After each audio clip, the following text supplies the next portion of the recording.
Parfaitement vôtre. Olivier Pouls est avec nous pour nous raconter la belle histoire de la purée, Olivier, aujourd'hui. Alors, une partie, parce que je dois vous avouer que malgré de très très profondes recherches et longues recherches, je n'ai pas trouvé le nom du gars qui le premier a eu l'idée d'écraser de la pomme de terre et de la servir. Ça, malheureusement, ça sert d'avoir un tweet 152 si t'es pas foutu de retrouver le mec qui a inventé la purée. Bah oui, vous savez, cette tubercule existe depuis des millénaires dans la cordillère des Andes. Il y a forcément un type qui, à un moment, a inventé la purée. Alors, elle est arrivée en France bien plus tard, au XVIe siècle. On sait qu'elle est servie à la table, notamment de Louis XIII, en 1613, pour être précis, mais qui ne la trouve pas terrible.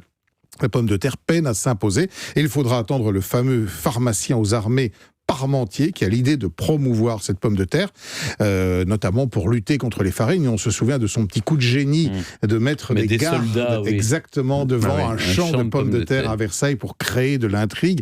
Et comme évidemment tout ce qui est interdit ou tout ce qui est gardé suscite curiosité, les gens ont voulu savoir ce qu'il y avait derrière ce champ. En fait, c'était simplement des patates. Et ça a contribué notamment à éveiller... Ça a créé la hype. Exactement. Et il y avait des fleurs de... La reine portait une coiffe avec une fleur de pomme de terre. C'est très beau, les fleurs de pommes de terre. Et le roi portait en cocarde la fleur de pomme de terre pour populariser la pomme de terre. Quand même. Et Parmentier va, pour justement essayer de développer la consommation de pommes de terre, inventer ou créer un certain nombre de plats, le fameux hachis Parmentier, entre autres. Bon, la purée, elle...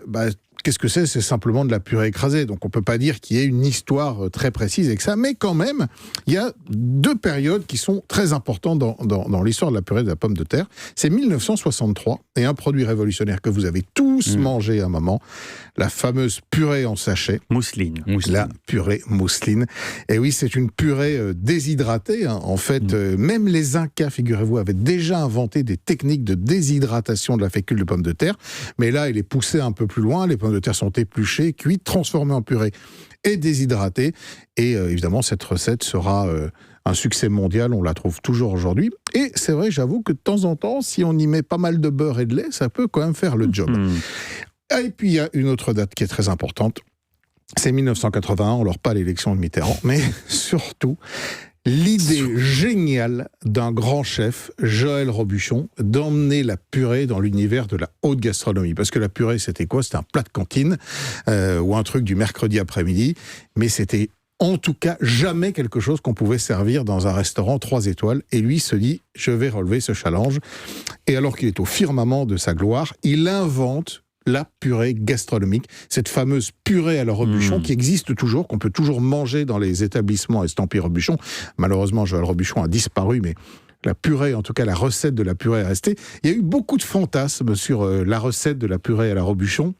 Certains prétendant qu'il fallait 50% de pommes de terre, 50% de beurre. C'est vous qui me l'avez dit. Il a fini à la fin de sa vie par donner vraiment la recette. Et je suis en mesure aujourd'hui de vous donner les quelques règles et en tout cas ce qui va vous permettre de réaliser chez vous la vraie purée de Robuchon. Alors première de ces règles, c'est la variété de pommes de terre. Qu'est-ce que il vous utilise prenez ? de la rate. La rate La rate du Touquet, par exemple, qui est une pomme de terre à chair ferme.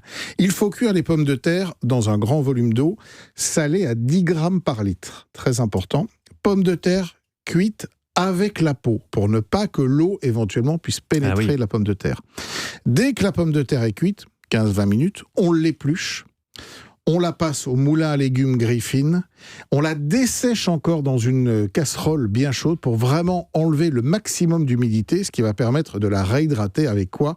Le beurre. Avec du beurre, les amis. Et Joël Robuchon mettait à peu près 300 grammes de beurre par kilo de pommes de terre. Demi-sel ou pas ?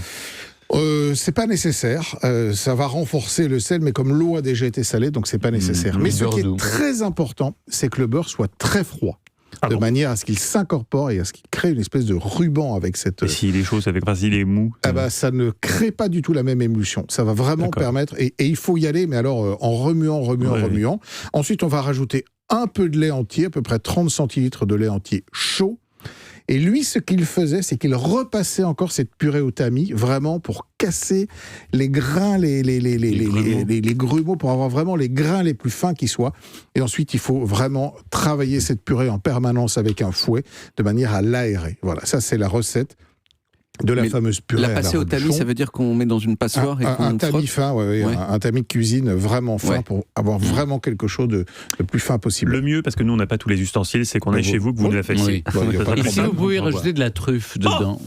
En saison, avec grand plaisir, Ouais. mais là, on n'y est pas encore. Ah, non, non. Non, non, Stéphane, il faut attendre un peu pour la truffe. Il faut être patient, Stéphane. Ouais, Hein c'est à partir fin d'année, début janvier D'accord. idéalement. Bon. Hier, dans un restaurant, j'ai mangé une sorte de purée, une espuma de pommes de terre, qui est un petit peu voisine non, de ça. Alors, c'est de la purée qui était émulsionnée, mais je vous raconterai l'histoire de l'espuma, parce que c'est assez amusant aussi. L'espuma, c'est en fait une purée qui était émulsionnée, qui est passée dans ce qu'on appelle un siphon à crème fraîche. Ouais. Et en fait, vous faites cette purée extrêmement fine, mettez 2 cartouches de gaz, Ouais. et à ce moment-là, vous avez vraiment une purée, un nuage de purée qui arrive dans l'assiette. En fait, mais l'espuma, vous qui avez veut dire dépassé- mousse, en fait. Voilà. Vous avez dépassé vos calories autorisées. Bah non, parce que en fait, il y a beaucoup de volume, mais peu de poids. Peu de donc poids, ça va. d'accord. Ouais, mais en général, elle est bien beurrée quand même. Ouais. Elle est bien beurrée et c'est là l'essentiel. Merci Olivier, on retrouve toutes vos recettes sur le site europe1.fr. Et tout de suite, on va envoyer la purée. Je vais vous poser des questions d'histoire. Vous êtes prêts à vous affronter les uns les autres? Toujours. Bien C'est la sûr. lutte finale. Alors, des questions. Si vous êtes à égalité, eh bien une question supplémentaire pour vous départager. Olivier, quel roi de France a cru jusqu'à 40 ans que c'était un os? François Ier, Charles VII ou Henri Vous IV? m'enlevez cette question, Stéphane. C'est Cette horrible. question, c'est trop facile. François Ier. Yes. 152 de QI, tu peux rentrer chez toi en Belgique. Non, c'est Henri IV. Henri IV. C'est Henri IV. Eh oui, eh Il oui. était tout le temps, c'était un Henri fait IV. coquin. Il a aussi dit bonne cuisine et bon vin, c'est le paradis sur terre. Ah, ça, je savais. Ouais. Mais j'ai Ouais, c'est quand même Henri jamais IV. cru à cette histoire. Parce que formule. ça n'avait pas été un état permanent.